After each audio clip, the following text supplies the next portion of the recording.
Welcome to the Linen Suit and Plastic Tie podcast. This is the podcast where we dissect, analyze, and investigate the amazing, the suspendous, the epic, the cool power of storytelling and learn how to harness that power to supercharge our everyday lives. I'm Gaurav. And I'm Kevin. Kev, on the show, we've talked about branding quite a bit. We've talked about brands, we've talked about luxury goods and how ideology of luxury goods and Apple, how because they've carefully cultivated that brand, it provides value. Like you're willing to pay more, even though it's the same shoe with the logo. But what's interesting about brands? And I'm thinking about weird things that have brands, like kale. Kale, I think, is one of the most well-branded things on earth. Think about this. If you go to someone in California and say, hey, do you want a regular salad or do you want a kale salad for $1 more? A lot of people do choose kale salad. And they're like, why? They're like, it's a superfood. And you're like, so what does it do well? And people are like, antioxidants? Like, no one knows. Like, very few people actually know the value of kale and know what it does for you. But they know it is a superfood and they know it does well for you. So, like avocado, people will pay $1 extra for kale because they feel like that meal is better for them than the regular salad. Yeah, I mean, kale and avocados, they just carry their own titles. There's vegetables, and then there's kale, and then there's avocado. Branding is everywhere. It's the way you talk to each other. It's the way you dress. It's the way the cities you live in. Let's talk about California. California, and Los Angeles in particular, has amazing branding. It's seen as glamorous and beautiful, right? But the parts of California that people talk about as like glamorous for the people not living here are kind of, not that. Like Hollywood Walk of Fame, like that is... I don't want to shit on Los Angeles like places right now. But I mean, like as residents of LA for 7 years, running up to 7 years at this point, we talked quite a bit about how just astoundingly disappointing Hollywood, like the actual place. We are both immigrants, right? We are both immigrants who grew up on Hollywood films. You being from China, me being from Canada. Like Hollywood is seen as this huge glamorous place, but when you actually get in Hollywood, no one who lives here wants to spend that much time in Hollywood, right? One exception to this rule, though, is I would say Rodeo Drive is exactly what I pictured. Rodeo Drive is like the rich, expensive shops, and I've gone there. I spent time with there. It's exactly what I pictured. Very expensive, very nice clothing. But you go 5 blocks down, it's totally different. And that's the thing about LA. It has so many weird, different environments, and there's some really cool parts of LA. We've been here 6 years, but it's a city that has such amazing branding. And it's just funny. It's just funny. And that's the idea of branding. It's reality versus expectations. And it's about finding core parts of the city because a lot of LA is glamorous. Kale is good for you. And pulling out to this giant mythos that get people excited behind the brand. Anyways, Kev, branding, excitement. Who are we talking to today? Well, today we are diving deep into branding again, but from a brand new perspective. We are talking to Dr. Matt Johnson, who is a neuroscientist who dedicates a lot of his work on branding and marketing. He is a business school professor. He is a contributing writer for Psychology Today. He's been an expert in residence at well-known brand like Nike. And he's come out with a new book called Branding That Means Business, Building Enduring Bonds Between Brands, Consumers, and Markets. Yeah, I'm so excited to talk to a Princeton PhD in neuroscience about branding and business. This is going to be cool. And of course, story time. Today we are joined by Professor Matt Johnson, who has an amazing story. So to get us started, Matt, can you tell us a little bit about yourself? What is your story? Thanks so much, Kevin Gaurav, for having me on. So I love the topic of storytelling. Excited to get into it. I think it's always interesting, sort of recalling one's own story because the dots always connect into an interesting meaningful consolation sort of in retrospect. But then, as you're going through the process, it's not always a deliberate, step hop from one node to the next. But so originally I grew up in California. So I'm from the North Bay. I'm from Sonoma County. I did my undergrad down in San Diego. Um, just always fundamentally, there's no origin story to it really. It's just always been a part of me that I'm just very curious about people, very curious about human nature, sort of what leads us to do what we do, sort of what makes us tick. And so that naturally leads one towards the fields of psychology and neuroscience. That's what I specialized in as an undergraduate. I couldn't have thought of a better sort of activity to be engaged in than to keep learning and doing research in this area. So when I graduated, I went and started a PhD at Princeton University out on the East Coast. Experienced some cold weather for the first time, even though I know hardened East Coasters from New York or Boston or Maine will say, that's the Mid-Atlantic. It's not too cold, but it was very cold for someone coming from Southern California. So there I was really engaged in the neuroscience of language and communication. And so really how we interpret these vocal signals from our fellow human beings and how we articulate them and how we hold this incredible vast compendium of linguistic knowledge in our heads and sort of articulate it and utilize the fine musculature in our throats in real time to be able to make these incredible sounds in such a way where it follows a convention whereby someone who speaks that same language could hope to understand it. So language is just an incredible mental faculty and one that I specialized in terms of my PhD study. And so from there, to be completely honest, and this is where it sort of makes sense in retrospect, I just needed to do something else. I went straight from undergrad to do my PhD. I was in the 25th grade. I went to school at Princeton, New Jersey. Great sort of university experience. The town is not the most economically diverse place. It's a very small town. And I just wanted to sort of experience the world. I felt sort of very out of touch with the common man. And so I went, and it was a very reaction move, quite frankly. I went to do the complete opposite of what I've been doing. I moved to Shanghai, China, and worked in business consulting. So I went from sort of a truth-based discipline of sort of, you're interested in how something works and trying to find, the slenderest margins of scientific addition to the cumulative wisdom, to a very pragmatic enterprise, which is, we don't really care about truth. We care about, action. We want to know just enough to be able to make a decision of what we should do. Should we go left or right? Should we invest in this or invest in that? So I ended up doing business consulting work in Shanghai, which is a very, very different city than Princeton. So going from a town of about 20,000 to a massive metropolis of about 27 million.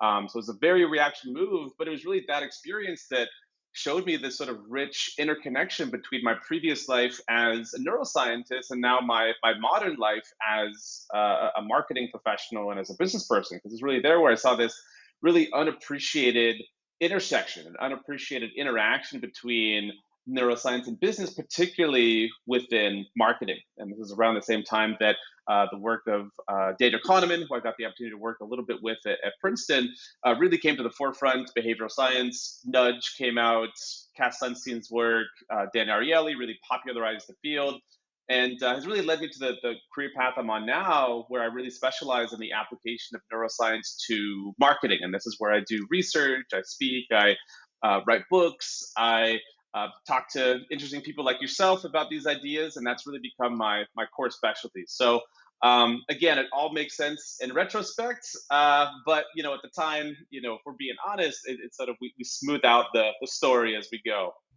So many things you said in your intro really pained my brain here. One, I studied cognitive science and business economics at UCLA because I was trying to build a behavioral economics degree that didn't exist. But yeah, Daniel Kahneman, some of these amazing cognitive scientists have written so many amazing books and studies on the way our brains work and the way we think and the way we move around the world. And I've loved your writing on that as well. And that's so much storytelling. Kind of spinning it back to a little bit more of your career working with brands and working with storytelling, looking at psychology. Can you tell us a little bit more about this kind of, or share a story where you utilize psychology or storytelling in brand marketing and the way just thinking about it a little bit deeper changed the campaign or changed the messaging? Yeah, so I mean, storytelling is absolutely crucial within marketing on so many levels. So one particular way that I like to think about storytelling is in the product experience instead of the product brand. So you can think about any given product. You think about a shoe, you think about a cup, you think about really anything, and you have your basic features there. You have the basic utility. You can, the cup is made of glass, the shoe is made of these materials, and then they provide these, sort of benefits to a potential consumer. But there's another layer there that can be crafted, which is sort of crafting this idea of sort of the essence of the object, the essence of the product. And this is really where storytelling comes in, and really where the human being storytelling nature comes in, because we're sort of fundamentally driven to sort of see the hidden essence in objects, to sort of see the hidden soul in objects. So they've done these really interesting experiments with the work of Bruce Hood and Paul Bloom. Paul Bloom's now at University of Toronto. He was at Yale University for a long time, where they'll give young children like their stuffed animal, and they say, okay, well, we're going to put this in a magic machine, and we're going to duplicate it, and we're going to have like two sets identical atom for atom. Which one do you want? And like almost without exception, children will go to their original object. They go to their original teddy bear. And it's not about the physical constituents, because that hasn't changed. It's identical atom for atom, and they all understand that. But the one that they've come accustomed to, they grow attached to, that has the hidden essence. And this is why, for example, the original Mona Lisa, is priceless. Original Salvador Dali is, upwards of hundreds of millions of dollars. But you could have a physically identical replica made, and it would cost $50 or $60. So the art world and the world of sort of sentimentality towards objects of children is sort of a window into this world of essence. And one fascinating thing that marketers can do is they can sort of create that essence with storytelling. And there's a great experiment that I've utilized quite a bit when I talk to brands about this. I worked with Nike on a few projects having to do with this, and some of the shoes that they were creating, and some of the co-creation with consumers there. And it's this experiment called the ordinary objects experiment. And what they did is they bought a bunch of just basically ordinary objects off of eBay. So it was like a Pez dispenser, a shoelace, a cup, just really basic stuff. And what they did is they hired a team of writers, and they gave each writer an object, and they say, write a story about this physical object, write a story about this Pez dispenser. And so they say, oh, this, I'm just making this up off the top of my head, but they would say, oh, well, this Pez dispenser, it was owned by, this one child, and that child lost it for 5 years, but then his uncle found it, and they were reunited, and the child was so happy forever, and it became the popular kid in school. There's some, story. It was just like a paragraph that was written about the object. And then they put all of those objects back onto eBay, and they sold them. And they noticed sort of the delta between the original price that they bought it for, the basic Pez dispenser, versus the price it fetched now after having the story. And it was like a 200% increase. Like, you bought this basic Pez dispenser for $2, and then you resold it, and it was like people were willing to pay like $400 for it, because it had this story that really infused this ordinary object with this essence. It wasn't just an ordinary Pez dispenser. Now it has this hidden soul. And if we're really trying to dissect that hidden soul of a product, which in many cases can really galvanize its value, it's the hidden story. And that's well within the purview of what marketers are able to do. I know you guys, just one last example, because I know you guys had recently a professional wine taster. And was it you, Gorav? Were you getting somebody's No, license? that was Is Kevin. right? That was me. Kevin. Yeah, That's got my Kevin. license. Okay. So there's all sorts of research, as your guest, as Aaron alluded to, there's all sorts of research on how the experience of the wine, how it's presented, the story that's told about it, really deeply influences our raw perception of that wine. So there's experience. This is Baba Shiv at Stanford University, where you have two identical bottles of wine. You tell one it's $500 Opus One. You tell the other it's $2 Chuck, and guess what? The Opus One is going to taste much better, even though they're actually identical wines, the exact, physical reactions happening at the level of the tongue, and yet it really deeply influences our sort of raw perception. There's all sorts of research on sort of the storytelling about the origin of the vines and sort of the inspiration and what happened that specific season when the wine is harvested, the grapes are harvested, and that can really sort of galvanize not just the what we're willing to pay for a bottle of wine, but when we sort of look neuroscientifically, it really influences the raw perception of what the consumer is experiencing. So, yeah, storytelling is just incredibly powerful. It really infuses these everyday products and as well as these everyday sort of experiences with wine and other foods with much, much greater sort of significance and meaning. I love the way you use the word essence there. And it's fascinating because there's so many intersections here. We're talking about marketing, we're talking about storytelling, we're talking about neuroscience, and how all of these things feed into each other. And I'm currently in the middle of Robert Wright's book, Why Buddhism is True. And he talks about, I don't know if you've read it, Nice. I have, but yeah. yeah, and he talks about it in the same way. He talks about essence in the same way, where the way that we value things, and it comes from a Buddhism and a meditation perspective of kind of stripping away essence and stepping away from the essence that humanity and our mind and our mental models put onto the world. We won't get super deep into that part, but he talks about the example he uses is a tape measure, right? For those who haven't read the book, he uses a tape measure. He says an auctioneer can auction off a tape measure owned by JFK for millions of dollars. And then, but if you go to that person as soon as they bought it and say, oh, and you see how excited they are, and you say, oh, wait, actually, we gave you the wrong tape measure. That's just one we picked up from the store. We'll ship you the real one. You see the energy drained from their face. And that's storytelling. That is neuroscience. That is meditation. That is mindfulness all wrapped into one, where you don't have to get too hippy dippy in mindfulness to believe in that things take up physical space. But these physical products have an essence and a story that we are applying onto it. So I love this intersection between marketing and neuroscience because it's exactly what you're saying. It's about adding that essence to products to get people to relate with it. No, I love the Robert Wright example. Yeah, he's really on to the same type of research where the value that we ascribe to a product goes above and beyond the physical constituents of that product and really goes to our fundamental beliefs about it, which is, of course, sculpted by the stories that we were told, in that case, about the tape measurer. And along the same lines as you were mentioning the Robert Wright stuff, I think it was in this book or maybe his previous one where he's talking about sort of the human perception and sort of the difference between sort of perceiving a flower and like perceiving weeds in a garden. And like there's nothing sort of like intrinsically about the weeds themselves that make them feel ugly to us humans, especially maybe in a certain sort of cultural upbringing. That weeds are everywhere and they grow really fast, and then when somebody who spends a lot of time in gardens, they look at a weed and they feel negatively towards it.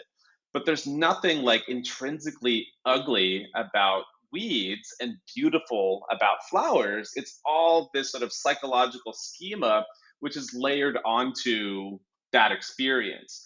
And again, sort of culture plays in quite a bit as well. We look at certain cultures' appreciation of things that other cultures finds completely ugly and completely unattractive and a different conception of beauty. But again, it's we sort of take for granted or we assume naturally that if we find something sort of ugly or unattractive, then it's inherent in that object itself. But in fact, there's nothing intrinsically valuable or unvaluable out there in the physical world. We ourselves, the beholders share, we sort of cultivate that perceptual feeling. Yeah, it's that community cultural story, and we've talked about this quite extensively on the show about value and the way stories we tell communities and get communities excited about creates value. Like recently, I've been thinking a lot about this the blue versus green text bubbles, right? Because Apple and Google are currently in a pretty big fight right now. Well, at least Google's trying to get Apple to get into a fight about green versus blue, and yeah, and I don't know for people listening, probably know what I'm talking about if you have an iPhone. When you're texting someone without an iPhone, they don't have iMessage, so their bubbles come up in green. Or when you're in a group and one person doesn't have an iPhone, they have an Android, the bubbles come up in green. And next thing you know, we're shaming, like not shaming, but like, yeah, shaming the Android user.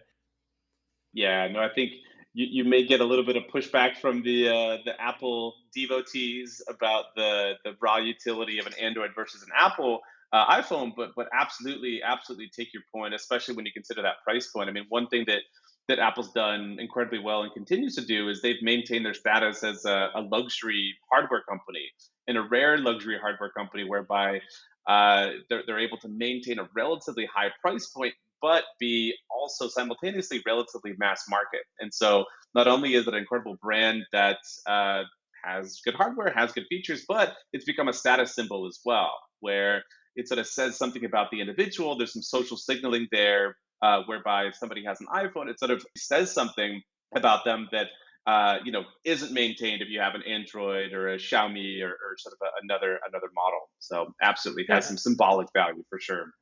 this is something Scott Galloway talks a lot about, like Apple as a symbol, as a luxury good. It's fascinating. So I mean, not to spend this whole time talking about Apple. In your opinion, in your career, why should we hire neuroscientists in marketing? Broad question. It's a great, yeah, it's a broad question, but a good question. So, one sort of response there is that whether marketers, whether brand strategists realize it or not, they are utilizing neurosciences. And by that, I mean marketing and branding comes necessarily with assumptions about human beings and assumptions about models. And any type of, if you're in advertising, there's all sorts of intuitions. An ad agency will have about why this particular copy is going to hook or that one's not going to hook. Or in pricing, how much flexibility, how much willingness to pay, how much demand exists in the market that gives us the flexibility to price differently. Whatever you're doing in marketing, there's going to be assumptions there that trespass intimately onto the grounds of psychological science and neuroscience. So it's not really a question of, hey, as a marketer, do you want to use neuroscience? It's, do you want to have your neuroscientifically grounded assumptions be aligned with the cumulative wisdom of the scientific discipline of neuroscience, or do you want to have it just be sort of free-willing intuition? And so it's really about sort of checking those basic assumptions about what you expect consumers to do. Should you make certain changes in your business and certain changes in your marketing activity, and really trying to tether that more and more to the actual discipline of neuroscience. So that's one answer, is that it's sort of about checking these basic assumptions, which are human in nature. If they're human in nature, then we should be grounded in the cumulative science of human nature, which is neuroscience and psychological science. The other thing I would say is that there's is quite a lot all the time. I mean, I feel like every year, especially we're talking in end of January, every January, it's like these are the predictions for 2023. This is the way the world is heading. These are the trends. This huge sort of investment in trying to predict and understand the future. And of course, this is a really important pursuit for any business. You're trying to predict sort of what the world is going to look like 5, 10, 15 years from now. What's the technological landscape going to look like in 10 years? And how can we, as a business community, how can I, as a business organization, put myself in an advantageous position in this hypothetical future that doesn't exist yet? And again, that's a very noble pursuit, very important. But through taking a neuroscientific perspective, we can ask a different and I think complementary question, which is asking not what's going to change, but what isn't going to change, what's going to stay the same. And especially if we operate in a B2C environment and our customers are human beings, then the most fundamental non shifting elements that we're going to be dealing with are the fundamental features of human nature. Whatever happens in technology, whatever happens in geopolitics, the fundamental variables of human nature aren't going to shift. And of course, that's not a incredibly straightforward proposition. So us humans were strange, quirky, multifaceted, hypocritical, contradictory creatures. There's a huge intersection, as we've already talked about, with culture and with society. So it's not as if human nature operates in a vacuum. But nonetheless, through taking a sort of a human nature oriented perspective towards marketing, we can address these fundamentals and take a different, and again, I think complementary approach to the prevailing sort of forward-seeking attitudes that business typically operate in. I do want to get into what you mentioned about marketing entailing so many assumptions about the human instinct, and it is very human in nature. Knowing that, it's such a human centric kind of work, what goes into building a more human connection for a brand with its customers? There's a couple important variables to look at. So one off the bat is this observation, of course, that us human beings are social creatures, and there's this age-old quote in psychology, which is all cognition is social cognition. The way we see the world, even when we're in nature, even when we're by ourselves, the way we see the world is exquisitely crafted by who we are as social creatures. And we have effectively a social lens in which we're seeing the world. And so, one thing that really hops out when we're looking at this connection between human nature and sort of brand building is that we see brands the way we see human beings. We sort of both look at them in terms of similar dimensions. And this also means that the things that we appreciate most in our fellow human beings, we also tend to appreciate in terms of brand attributes as well. So if you think about different types of brands, different types of brand personalities, Apple is minimalistic and Nike is world beating and ambitious, and there's different sort of specific attributes that a brand can differentiate itself with. Fundamentally, two of the most important, which go across all of these sort of more catchy personality characteristics, are the two that we find most compelling as human beings, and this is warmth and competence. This is the work of Susan Fiske, who's one of my professors at Princeton University, and her graduate student Amy Cuddy's done a lot of fantastic work on it. It's called the stereotype content model, and really much of what we like about somebody, much of our total impression of somebody is based on these two variables alone. And there's some great work with Alex Todorov, who was at Princeton, is now at University of Chicago, where he's looked at human judgments of other people. And just within the first literally 300 milliseconds of meeting somebody, whether we're right or wrong, we're already assessing them on dimensions of warmth and competence. Because these are very important from a evolutionary standpoint. So we're already asking, all right, from a warm standpoint, what are this person's intentions? Do they intend to do me harm? Do they intend to do me ill? Before I want to figure out, are they funny? Are they jovial? Are they an introvert? Are they an extrovert? I want to find out what their intentions are. That's crucial.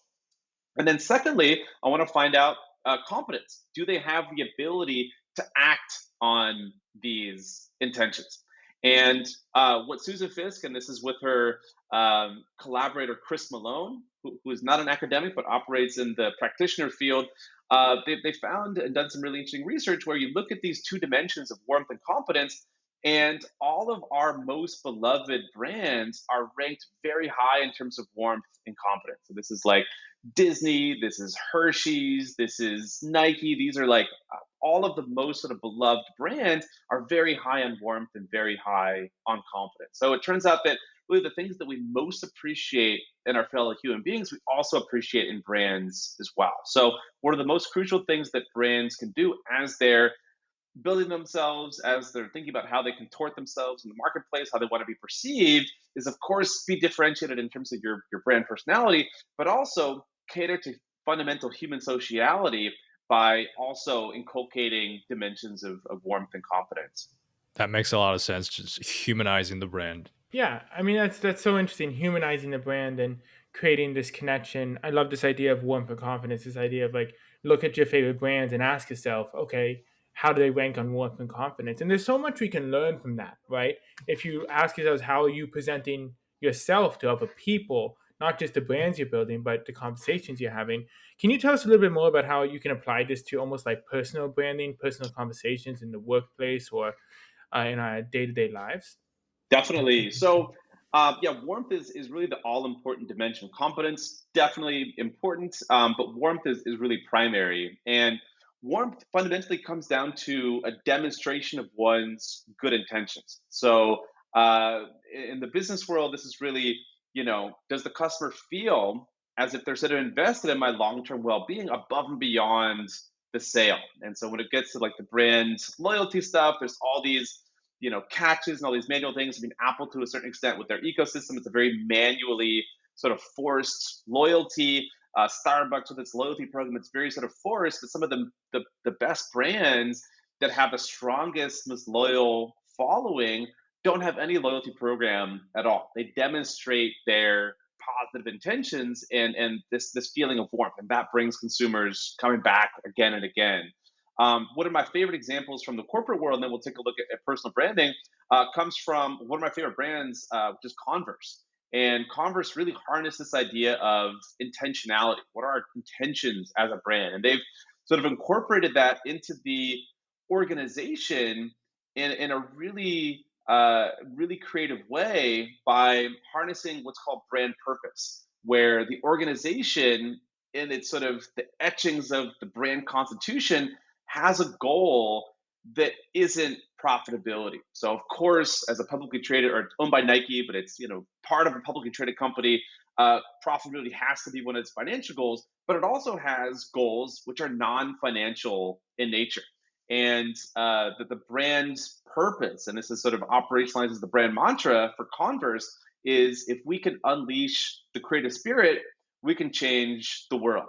And that's sort of the ethos that Converse tries to create, and that's the intention that it tries to create. And with this brand mantra in mind, it created what, in my opinion, is the best ad campaign, the best marketing campaign of all time, which is Rubber Tracks. So Converse has always been benefited by their appreciation by the musical community. So, if you look at Ice Cube, if you look at the Ramones, if you look at the Sex Pistols, these people are, they're doing fine. They've got, money in the bank. But when you can have everything, when you can have anything, you still want to wear Chuck Taylors. And it just has this special place in the musical community. So in the early 2000s, Converse looked at this. This is the CMO, Jeff Cottrell, who's now the CMO of Topgolf. He said, how do we give back to the musical community? They've given us so much. How do we give back? How do we execute on our brand purpose and exude this intentionality? And they started Rubber Tracks, which is, there's so many musical, I mean, you guys are in LA, which is such a hotbed for incredible musical talent. There's many more musicians than there are opportunities for studio time. And so Rubber Tracks said, let's give them studio space. So they crafted the first in Williamsburg, in Brooklyn. Then they started one in Boston. There's one in LA. There's like 12 all over the country. And they are basically a gift to the music community. So you go online, you register, you can book a time, and you just get to record there. And it's free. And Converse doesn't own, they make it very explicit, they don't own the rights to the music, they don't own what's produced. They'll ask you, hey, this is really good, we'd love to use it in an upcoming promo. We'll, of course, tag your band in it and tag your Twitter or whatever, your Instagram page, whatever you want. We just love to use the content. That's up to the artist, but it's generous in nature. It's giving back to the musical community. And with that brand purpose, they were able to execute on this incredible Rubber Tracks campaign, which is still around to this day. And in the process, really etched themselves even deeper into the musical community. And I think if not for this instantiation of brand purpose, if not for this sort of operationalization of the core intentions of the brand above and beyond profitability, I don't think doing a campaign like Rubber Tracks is possible. There's no CFO in the world that would say, yes, we can here's a bunch of money for this campaign that shows no promise of ever providing return. It's so nebulous. It's about brand building and this messy brand space. There's no way it would work without this sort of instantiation at the level of the organization. So yeah, one of my favorite campaigns that I think really illustrates this incredible power of intentionality in the marketplace. That's really interesting. I think I love that idea about these brands building these values, and kind of what we were talking about a little bit of personal branding is these brands that you wear is a part of those values. Like same thing with Apple, we were talking about it being a social status symbol. You are infusing this essence into these physical products. So as a person, I choose products that I want a little bit about that, like the life they're advertising. I want that to be a part of me, not just so I feel that, but so someone looks at me and say, oh, he has an iPhone. Oh, he's wearing those shoes that indicate this. I think an example of this negatively is Kanye West and Yeezys and Adidas and everything that's happening there, where I own Yeezys that I do not wear anymore because this essence has changed, this story has changed. Another example is Balenciaga, everything that's going on there. If anyone has heard about Balenciaga child endangerment campaign they accidentally did or whatever, someone got fired. Look it up. But it's this idea where there's these people who go out there and they buy these bags because of the story, but now they can't wear them because the essence has changed. So I think it's really interesting, this idea of storytelling infuses these products with an essence, with an idea, with a belief, and you choose products for yourself to give off that essence, to tell the story to other people, because we're storytelling beings, we're social beings.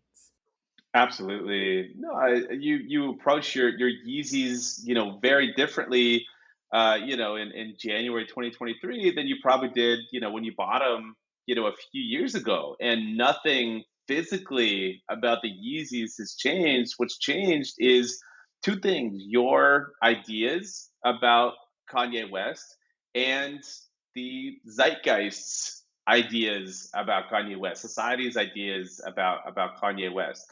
And that absolutely infuses the product, which is a symbol for all of this. It's a two-way communication between your beliefs and society's beliefs, that's sort of etched into the soul of the product, essentially. And I'm glad you brought up Balenciaga as well, because storytelling is of course crucial in many different industries, many different product categories, but I think it's no more crucial than in the luxury industry. I mean, you can buy a tote bag, a tote bag for 50 cents or hand it out for free at some event is going to hold your stuff just as well as a Balenciaga bag. But Balenciaga, people are regularly going to pay, $2,000, $3,000 for it. If you have a Birkin bag, we're talking about hundreds of thousands of dollars that people are willing to pay for a Birkin bag that carries their stuff, just as well as anything else. So we know it can't be down to the utility. We see, orders of magnitudes higher pricing power for luxury brand for the same basic utility. And again, it comes down fundamentally to sort of the essence. And in many ways, especially in luxury fashion, the objects we own not only matter to sort of our social groups. So you sort of know something about somebody, you think you know something about somebody. If you see them with a Birkin bag or a Balenciaga bag, it sort of signals sort of socially that I'm sophisticated, or I have money, or etc. But very importantly, it also signals something to ourselves as well. There's all sorts of interesting research, and you guys are probably familiar with this as well, having dug into the behavioral science literature, that really we have sort of a story that we tell ourselves, and that's very important to sort of our eudaimonia happiness.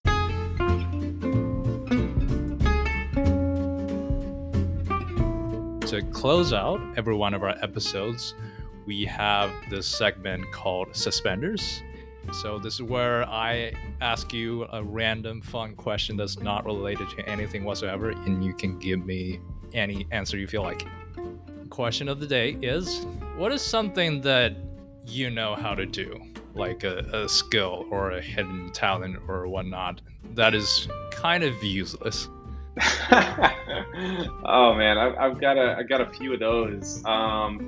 I know how to make balloon animals relatively well. So one of my college jobs, I was a birthday clown, and you have to you do the tricks with a pigeon in a cage. We actually had a rabbit in a hat, and the stuff with the animals always freaked me out a little bit. I always felt really bad for them, so I tried to just stay away from that, and I tried to sort of specialize more in things that if I messed up on a balloon animal and it pops, that's fine. At least the rabbit and the pigeon and our other animals are safe. So that sort of forced me into generating somewhat of an expertise in balloon animals. So having done it for just a summer, it's very hard work. That's impressive. Oh, I feel like my answer to this would all be things I'm not good at. Like, the one thing I can think of is, like, during the pandemic, I started trying pancake art just because I was bored and in the house. there's this whole sort of interesting literature on like hobbies and like intrinsic motivation, where how do you know if something's like truly a telic and it's a true hobby? There's the things that one, you're not necessarily very good at, and two, like you don't tell anybody about, they're maybe slightly embarrassed about, and you're not getting that sort of social feedback for it. And one of the best examples comes from Rod Stewart, the British rock star, who he's like an incredible at like making model trains, and has these like incredibly like elaborate replicas of like huge vast cities that stretch like 40 feet, and he like hand paints like all little trees and stuff, but only recently, after doing it from like 20 years, like somebody found out about it and they like wanted to interview him about it, so now it's out there, but he just kept this whole thing secret because he was like so embarrassed about it. That's amazing.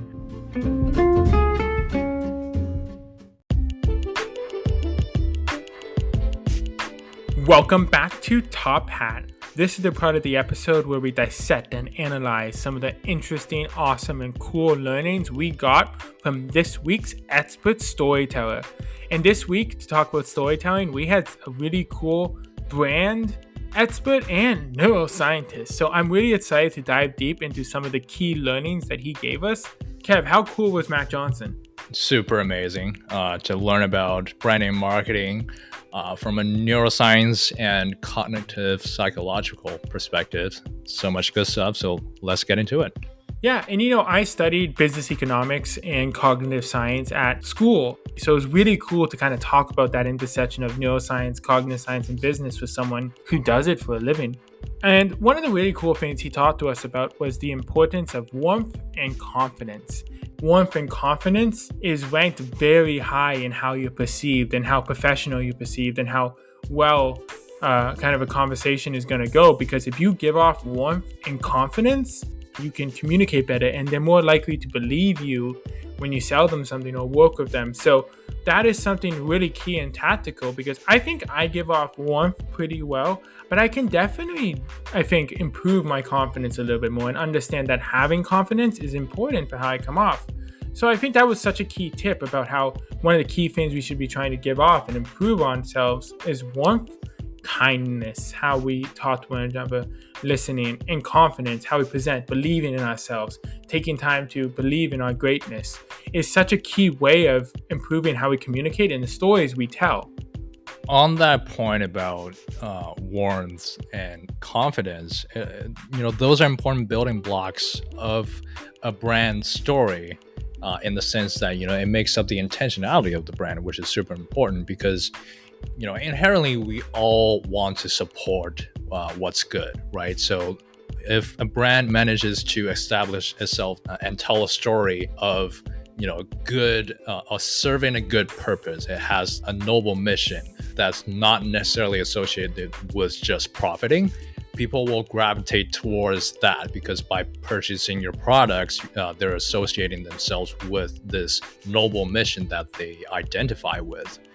And also as a product, it is important to tell the story of originality. And that's how, some of the best brands are able to build itself and sustain, like Coca-Cola. If you think about soda, that's the brand that people default to because they're able to establish that they are the original thing.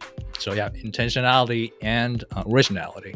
And then I think intentionality and originality that you touched upon with luxury goods, with anything you wear, whether it's your clothes, your shoes, about the idea that those give off stories based on the brand, right? If I wear Nike shoes, it's not just, oh, the colors are cool, oh, it's cool on me. Also, the story of Nike is important because that's the shared brand through the advertisements they give off, through Just Do It, through working with Colin Kaepernick, through working with these elite athletes. Nike gives off an essence, and we talked about physical objects giving off essence. And that's developed through shared storytelling. That's developed through marketing, through branding. If a company goes in a bad direction, a direction you don't resonate with, you kind of want to get rid of those shoes because now the story, the essence that you're connecting with yourself, that you're choosing to promote, is not a story you agree with, right? So it's so important to develop your brand intentionally. And it's so important that you remember that every single piece is going to connect with the brand, tell a shared story, and make people proud to wear your gear or listen to your show. It's one of the most important parts of branding. This has been another great episode of the Linen Suit and Plastic Tie podcast. If you like our content, subscribe and follow us wherever you listen. Leave us a comment or review to let us know what you're thinking. Follow us on Instagram or TikTok at LSPTpod, LinkedIn, Linen Suit and Plastic Tie. And take some time to ask yourself when you put on clothes, put on your shoes, why am I making that a part of my story? And ask yourself and be more intentional about what you wear and the story it gives off and how it makes you feel. Thank you for dedicating this time to become a better storyteller and think about storytelling more critically. We love you. We appreciate you. You're doing great. We'll see you next time.